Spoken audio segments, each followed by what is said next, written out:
Assalamualaikum warahmatullahi wabarakatuh and good morning everyone. I am Hunayfa Badruddin. I'm Lady Nishrin Ambor. And I am Siti Hamida Makapabu Abidin.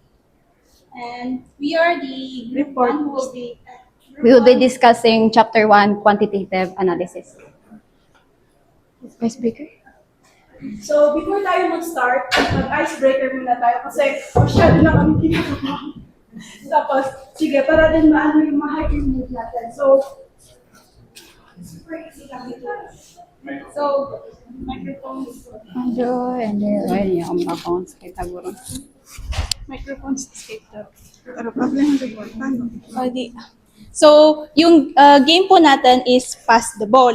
So, ibig sabihin, kapag na-play yung music, ipapass nyo yung bola, pwede nyo siya ipass sa left, sa unahan nyo, or kahit sino. Kapag na-post siya, then pipili kami ng different colors kung sino yung, para i-open yung ball na yan. Kasi meron siyang mga questions or a dare. Okay? So, so, kapag napili namin yung, for example, yung color blue, then yung color blue na ball, yung light blue, or di kaya yung blue, then yung nakakuha nun is siya yung, like, i-open mo yung loob niya. Huwag niyo siya i-open muna, ha? So, i-open mo siya, yung nakalagay doon na question is, i-answer mo or i-dare or mga ganun. I-pass nyo kahit sino. Okay. Okay, pag nag-game start, kapag nag-game start, pwede nyo siya na i-pass. Okay? So, wait. Game. Wait. Start.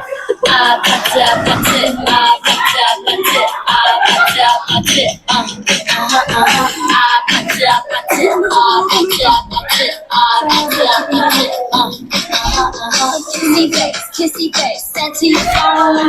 I-pass the ball. Feeling for real. Red heart.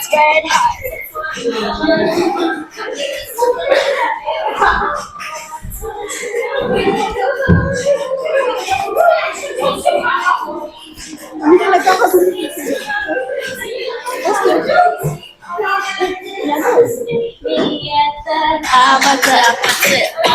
Okay, pause. Okay, ang dami ni... Saan po na yung mga ball? Okay, yung ball dito. Sayang na.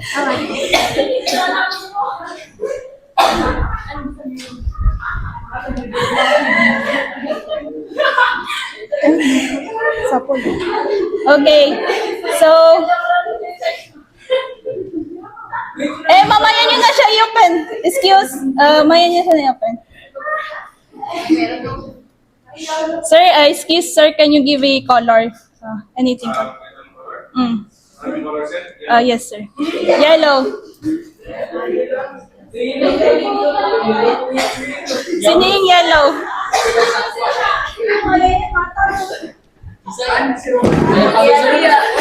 Saan yung yes? Sino? Saan siya malapit? Ano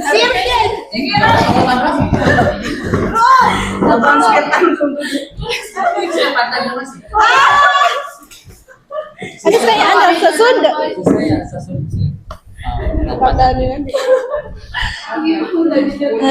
Give a color sir. Okay, color red. Gina na mga prices anan. Ano mga prices yan? Yes. Wala sir na hangkuan. Orange. Okay, orange. I-open mo.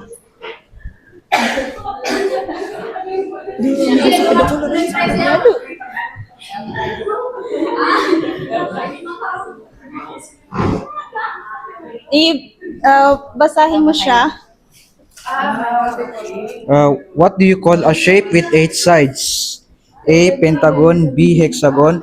C. Octagon. D. Heptagon. The answer is C. Octagon. Correct. Since correct answer, may prize ka.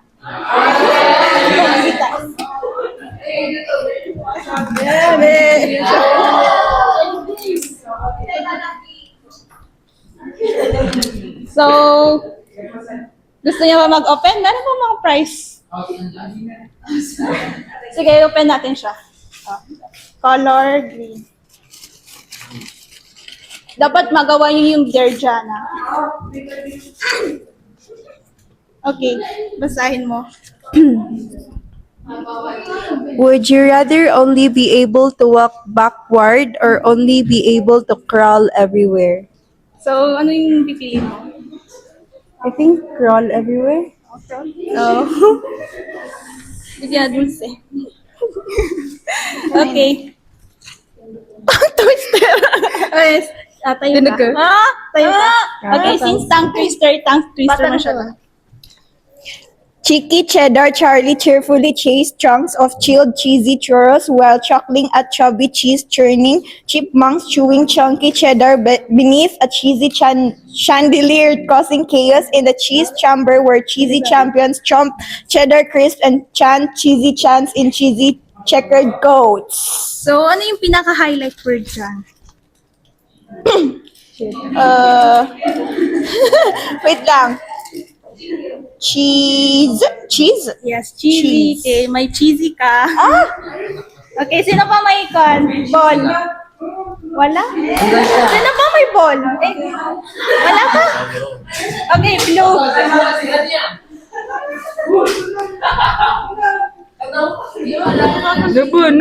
I-open niyo siya. Go! Open you! Open you! Yan na! Open you! Kanina ka sa Para ka muna. Dili lang. Malbud. Review. Go! Read! Would you rather pop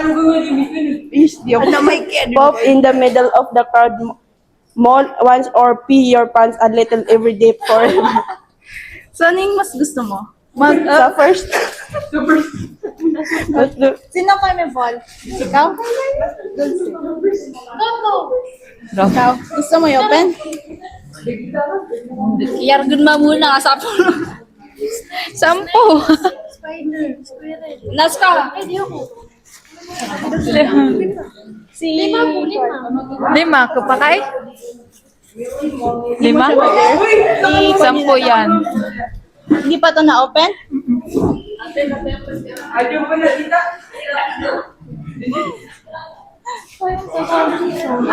Sayang sa vitamin.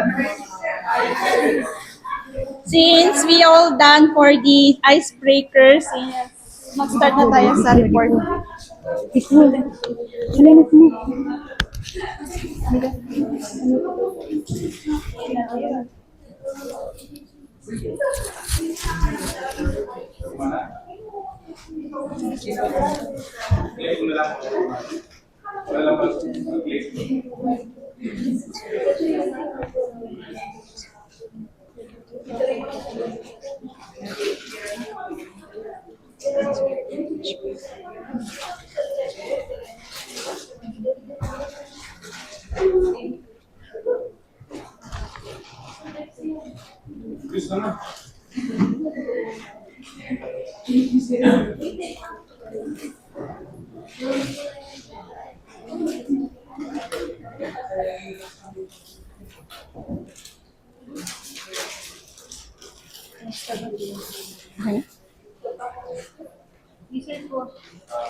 Ikaw na lang.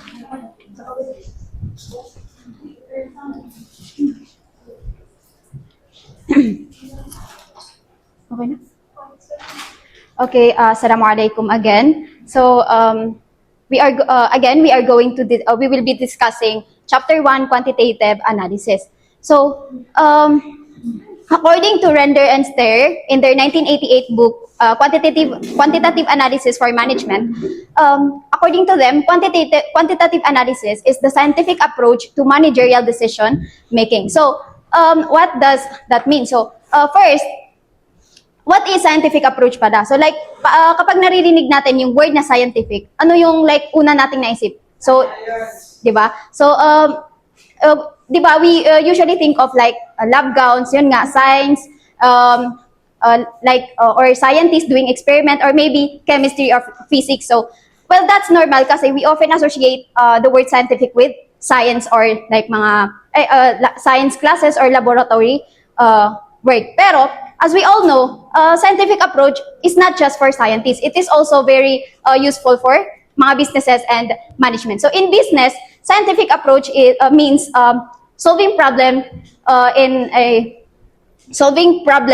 in logical and organized way, like we are using math, data, and like numbers in solving problems. So for example, let's say isa kang manager ng isang bakery. So syempre as a manager na gusto natin na as much as possible na ma-reduce yung, for example, yung waste, ayaw natin yung magsayang ng ingredients, and also ma-improve yung delivery time para on time palagi yung mga orders, and also gusto natin na i-make sure na hindi tayo naubusan ng ingredients. So the question is, paano natin gagawin yun? Or like, paano ka magde-decide kung ano ba yung kailangan nyo, or kailan ba kayo dapat mag-bake ng marami, or kailan ba kayo mag-restock. So that where quantitative analysis comes in. So instead of like hula lang kayo, like sasabihin nyo na, ay bahala na si Batman, ito siguro, feeling ko ito yung magandang gawin, na you start by analyzing. Like, for example na, i-analyze nyo yung, for example, yung past sales data nyo, na, kumbaga, like, ilan ba yung usual na nabebenta nyo sa loob ng isang buwan or isang taon, ganun. And then after that, you forecast demand, like i-anticipate nyo kung ilan yung possible na babenta nyo sa based on trend. And then after that na you make a delivery or supply schedule based on data. So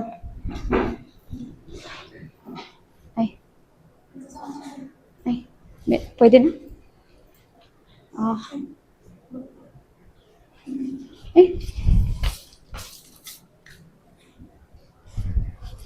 Okay, so ganun.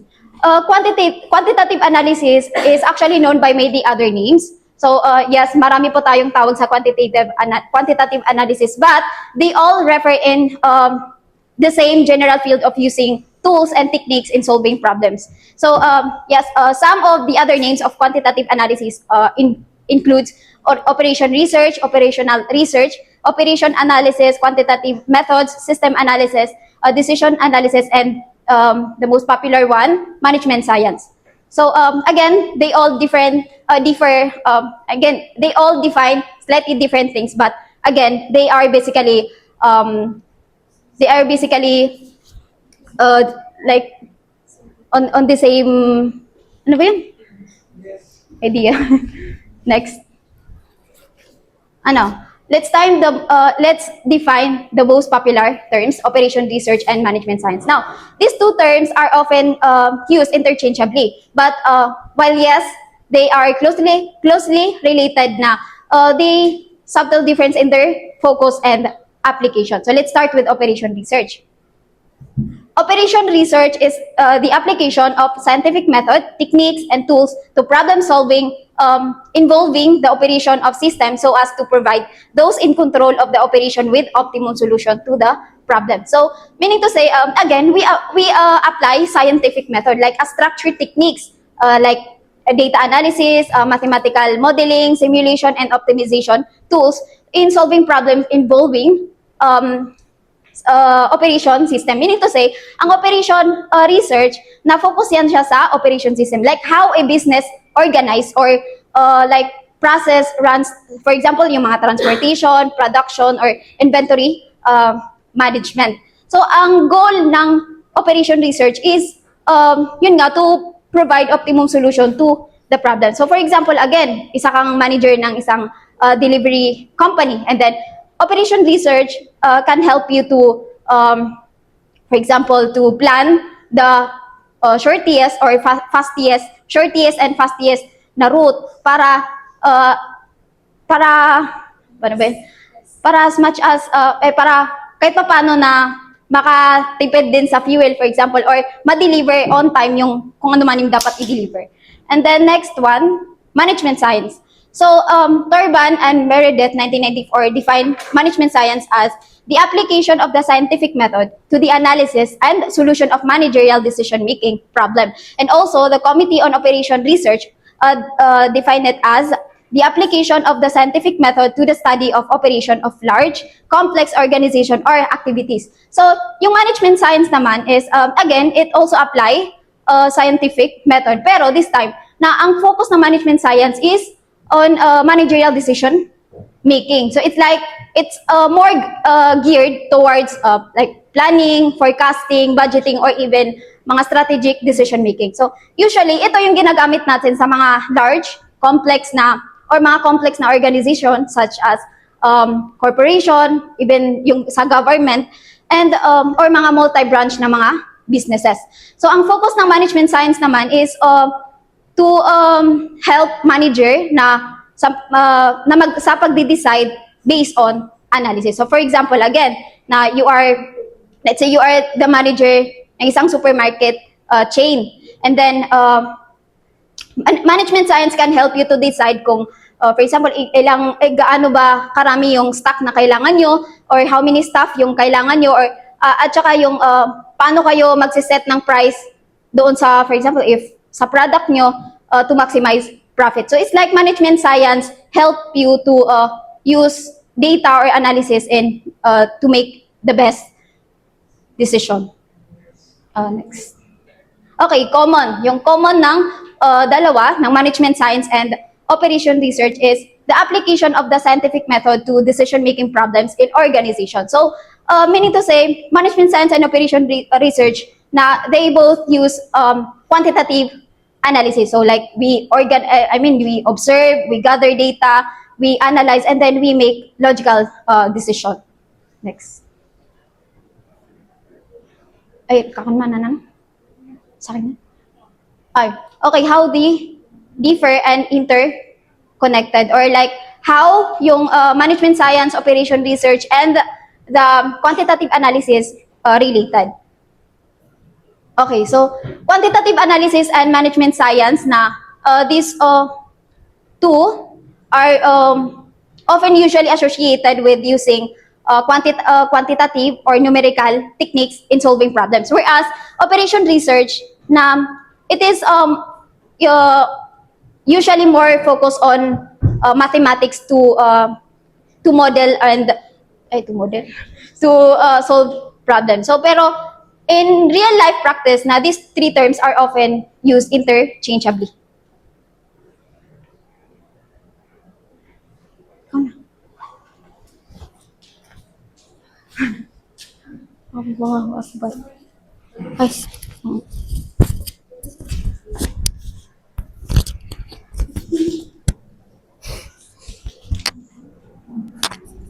So, good morning again. So, now we know what quantitative analysis is. Di ba, minsan sa buhay natin, gumagawa tayo ng decision based sa bahala na si Batman, kasi feel ko lang, or kasi na yun yung hula mo. So, in companies, they can't afford to do that. Why is that? Imagine if si SM, ginagas niya lang yung inventory nila, or yung sales nila, or hospitals estimating their medicine stock based on their vibes na it's actually a disaster. So just like in accounting, kapag tinanong ka what is the balance of your statement of financial position, hindi mo pwedeng sabihin na I feel like nasa around 4 million siya, or I guess nasa 5 million pesos siya. So to be exact, we use quantitative analysis. So since na-discuss na ng ka-groupmate ko what quantitative is, bakit siya importante? So first, big organization avoid guesswork. So nare-remove niya yung guesswork kasi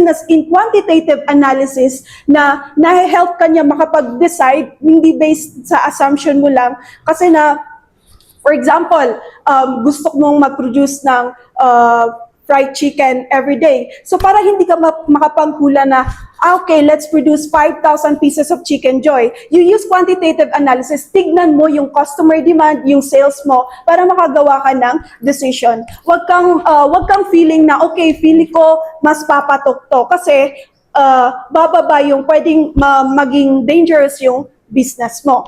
Next is the qualitative factors. Minsan kasi, there are things na hindi mo ma-measure exactly. So dito si quantitative analysis, tinutulungan niya na tayo para mag-adjust. For example, yung qualitative factors na, di ba, for example, sa weather, umuulan, tapos nakita mo doon na your number says na, okay, mataas yung sales ng iced coffee. So, hindi ka magpo-produce ng iced coffee kasi na umuulan na nga na nagpo-promote ka pa ng iced coffee. So, pwedeng malugi ka. So, for example, nasa culture. So, di ba, for example, na, okay, mabenta dito sa Marawi City.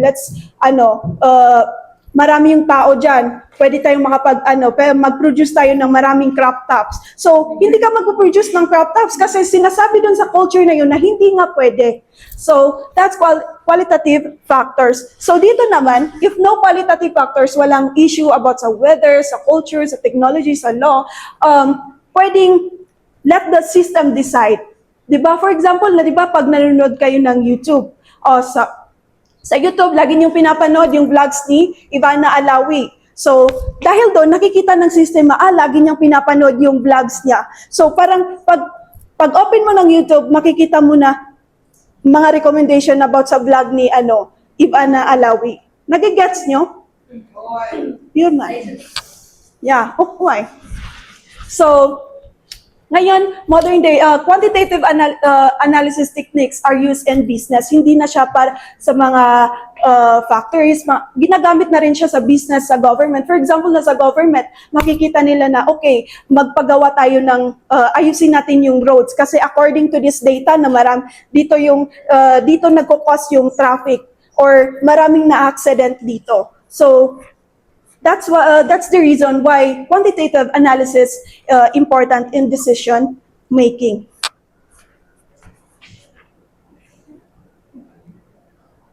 So let's now talk about the origin of this system. So back in 19th century, during the Industrial Revolution, work was chaotic. Kasi walang system, walang data. And businesses were operating based on, I think this work kasi na ganito namin siya ginagawa. Or managers na parang, okay, let's hire more workers kasi feel ko lang. So, since there were no system, it was a trial and error every day. So, doon dumating si Frederick W. Taylor. So, the father of scientific approach. Doon, habang lahat busy, siya tinitignan niya. He watched the workers closely and said, what if we stop guessing and start measuring? So doon, tinatime niya yung works, pinag-aaralan niya yung workflow, so ino-optimize niya yung labor. So doon pumasok si management science. Doon ipinanganak si management science. So fast forward, during the World War II, the military needed help, not just soldiers. They also need help coming from planners, the analysts, yung mga math people, mga problem solvers. So, tinawag nila yon. So, habang may bomba sa labas may mga nerds na nagsosolve kung paano nila masosolve na, okay, ano yung fastest way para dumating tayo sa area na to, or paano natin mamamanage na i-deliver tong supplies na to, itong limited supplies na yan. Diyan po pinanganak si Operation Research. Sa England na, they call it Operational Research. Sa United States na, they call it Operations Research. So, after the war, doon na-realize ng mga tao na, okay, nag-work yung operational research na yan. Why not nagamitin din natin? So, ginamit nila sa mga processing industries such as oil refineries, steel plants, and paper factories. So, after that, doon na rin ipinanganak si management science. So, doon na nag-start, for example, ginamit na nila sa education, sa healthcare, and others. Sa education para matrack kung yung mga schedules ng students, mga teachers, kung ilang rooms ba yung kailangan. So, doon na ginagamit. And nowadays, ginagamit na siya sa everywhere to solve problems. To solve problems. So, siabot yun. Okay. So let's now move on to the characteristics. So what makes the quantitative analysis unique? First, it primarily focuses on managerial decision making. So quantitative analysis help managers and leaders to make a smart decision. Kasi nga na, ma-analyze mo using numbers, using data, na makakagawa ka ng better decision making. So next, it applies scientific approach to decision making. So dito, hindi ka nang hula-hula lang because it's a step-by-step plan para makagawa ka ng decision making. For example, na yung manager, gumagamit siya step-by-step siya para makagawa siya ng better decision making. So next is it examines a decision situation from a broad perspective.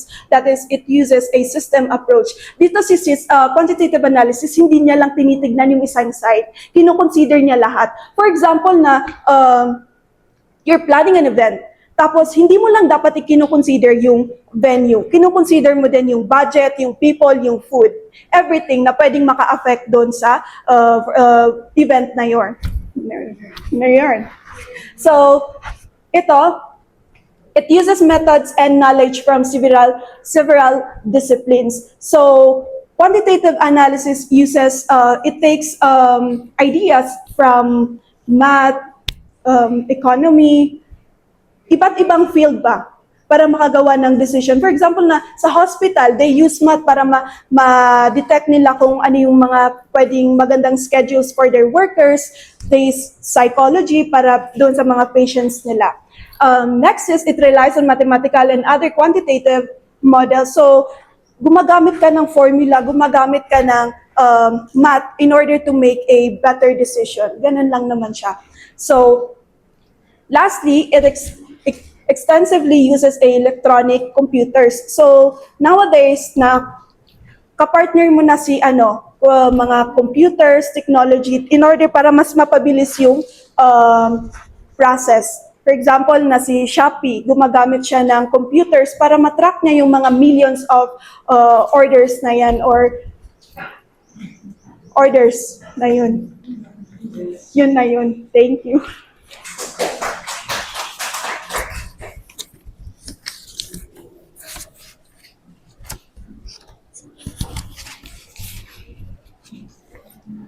So, after the characteristics, so let's now proceed. Ano naman yung benefits or ano yung mga binibigay kung bakit ginagamit yung quantitative analysis. So, first, it provides a systematic and logical approach to decisions making. It means it is a systematic and logical decisions. Ibig sabihin po, lahat po ng decisions natin are based on fact. Hindi po sa mga hula, okay, ito yung mga for example, meron tayong sa milk tea. Okay, gusto mo malaman kung ano yung pinaka-bestseller mo. So instead na sabihin ko na okay, si Taro, yan yung bestseller ko kasi yan yung favorite ko. No, hindi po. Titingnan po natin yung sales data natin, yung past sales data natin. Nalaman mo, sa Friday, mas mabenta yung flavor na winter melon. Okay, since nalaman mo, okay, bestseller ko yung winter melon, so ibig sabihin po na yung decisions mo are based on fact. Wala pong halong guess or mga based on sa personal feelings or dun sa mga personal biases. So, kapag tinanong ka, saan ba mula yung mga decisions mo, is ma-justify mo siya kasi it is based on evidence. Next one, it helps communications within the organizations through consultations with experts in various areas. Since nagkakaroon po ng interactions between sa mga employee, sa mga experts, sa mga managers, is na-improve po yung communications na ma-analyze, ma-understand because they work together, di ba? For example, sa company is yung team operating, team finance, team marketing, is they work together para po ma-analyze or ma-process or ma-improve yung isang product. Third one, it permits thorough analysis of a large number of alternative options. So, ibig sabihin po, quantitative analysis is binibigyan po tayo yan ng many choices. So, ibig sabihin, for example, si company or sa business is meron niyang 10 different suppliers na pipiliin niya. So, instead na with the use of quantitative analysis, you analyze yung 10 different, i-analyze mo siya, sino yung pinaka-cost effective. Okay, si supplier 1 yan yung pinaka-cost effective. So, kino-compare mo yung dalawang or yung many options or yung mga choices. So, to make you to choose the better solutions. Fourth one, it enables evaluations of a situations involving uncertainty. Ibig sabihin po, tinutulungan po tayo na sa mga situation na uncertain. For example, si farmer, gusto niya magtanim for the next month. So, gagawin niya with the help of quantitative analysis is mag-weather data siya. If-forecast niya whether kung uulan ba sa next month or hindi. If it's a good weather, then magtanim ka, di ba? So, fifth one, it allows decision makers to judge how much informations to gather in given problems. So, ibig sabihin po, si quantitative analysis is tinutulungan niya po si managers na i-avoid yung pag-collect ng too much or too little informations. Kumbaga, yung i-gather mo lang yung enough informations. For example, sa school, you want to know kung ano yung mga favorite subjects ng student. So, instead na mag-survey ka doon sa entire school, mag-survey ka 100 student lang. And that is enough for you para waste yung time kasi para maiwas din natin yung pag-gather ng mga unnecessary data. Sixth one, it enables experiments with different alternative using various models, thus eliminating the cost of making errors while experimenting with reality. So before po natin, since binibigyan po tayo ni quantitative analysis ng best solution and idea, before natin siya i-apply sa reality is i-try out muna natin siya. We use models, for example, yung charts, yung mga equation, yung mga formulas, i-try out muna natin siya. For example, yung sa mga car company, before sila mag-build ng actual car is ina-apply muna yan sa computer simulations, which is it represents yung mga reality situations. So kapag tinitingnan nila if it's working or hindi, and after ma-process nila yon or ma-analyze nila, doon na sila magbi-build ng actual car. So it save time para din ma-less yung expenses, para din iwasan din po yung mga mistake before natin siya i-apply sa real life. Number 7, it allows quick and inexpensive examinations of a large, sometimes infinite numbers of alternatives. Since si quantitative analysis, since high-tech na ngayon, di ba, we use computers, techniques. Si quantitative analysis, since binibigyan tayo ng options, even though 100 or 1,000 options pa yan, is with the use of a computer or software is makikita mo saan yung pinaka-best options or parang makikita mo yung ma-analyze or ma-process yung informations para to help the manager to make a better decisions.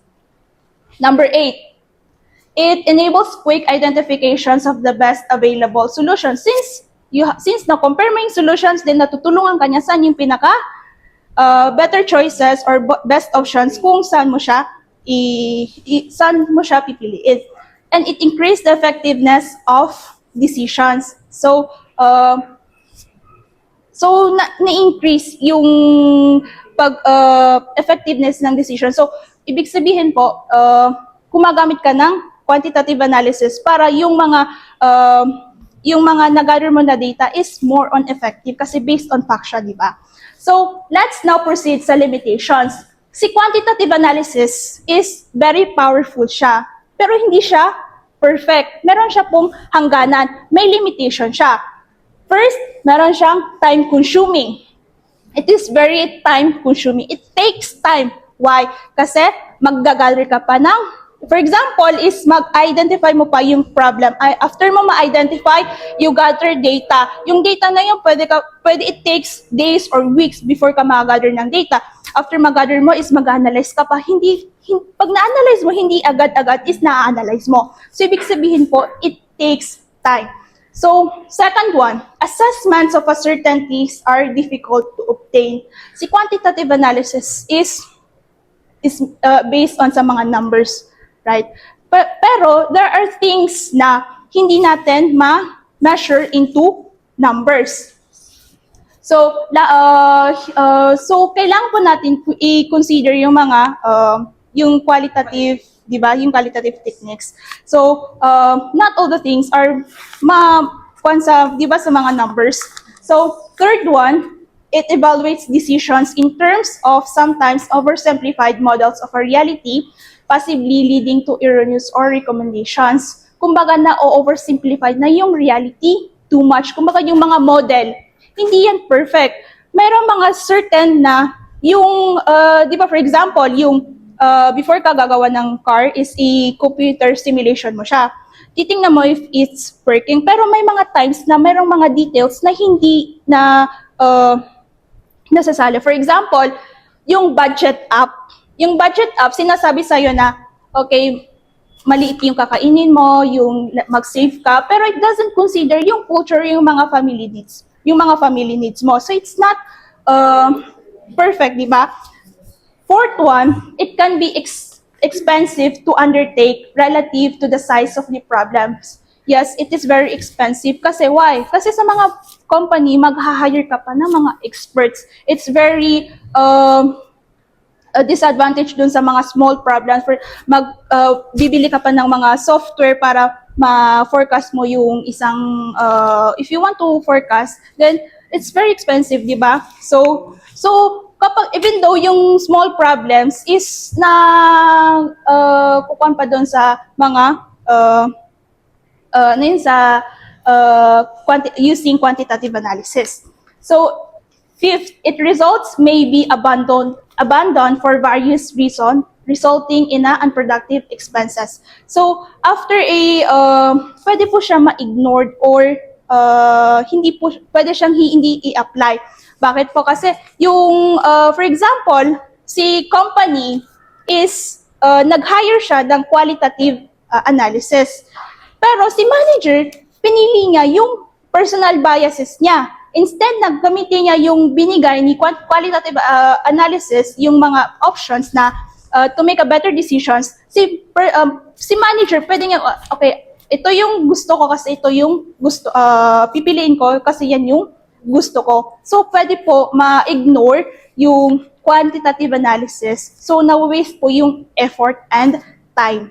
Okay, so, that's all for a quantitative analysis. Success? Any questions so far? Totoo? None. Okay, let's again. Give a round of applause to our speakers. Miss Abilin, Yes, po, sir. si Timomita. Yes, po, sir. So yan, so yan. Yes, sir. Second person. Check din natin kung sino din si Kwan. Ambor, wala si Ambor. Yes, sir. Ambor, Lady Muslim. Yun yung pangalan mo, walang space. Meron. Meron? Ayusin mo lang. Dito sa account. Si Lady Muslim. And then si Badrudin. Si Timo Maida. Badrudin Humayda. Hunay pa. Sorry. Ang practicing mo memorize ng pangalan. Very bad at memorizing names. So para matandaan ko yung first na name Ambor. Nagutan ko na. Sa di Hamida. Meron akong kasi na Hamida yung pangalan. So yung namin ko para matandaan. Baliktad po, sir. Abidi. Yes. Abidi. No, sir. Ambor. Sino si Ambor? Ambor, si Lady Nishrin po, sir. Ambor, Lady Nishrin. then Abidin, Siti Hamida. and then si Badrudin. Anyway, if wala nang tanong, I would like to remind you again, tomorrow will be again the pre-test for chapter number 2. And wala na sila dito, reporters natin, report lang natin yan from the other groups. If na ako attendance, okay, hi na lang, or say hi na lang. Kilala yung mga classmates nyo? Yes. Kilala mo sila? Yes. Yung bilangin natin, we have 1, 2, 3, 4, 5, 6, 7, 8, 9, 10, 11, 12, 13, 14, 15. May kulang ng isa. Sino yung absent? Sorry.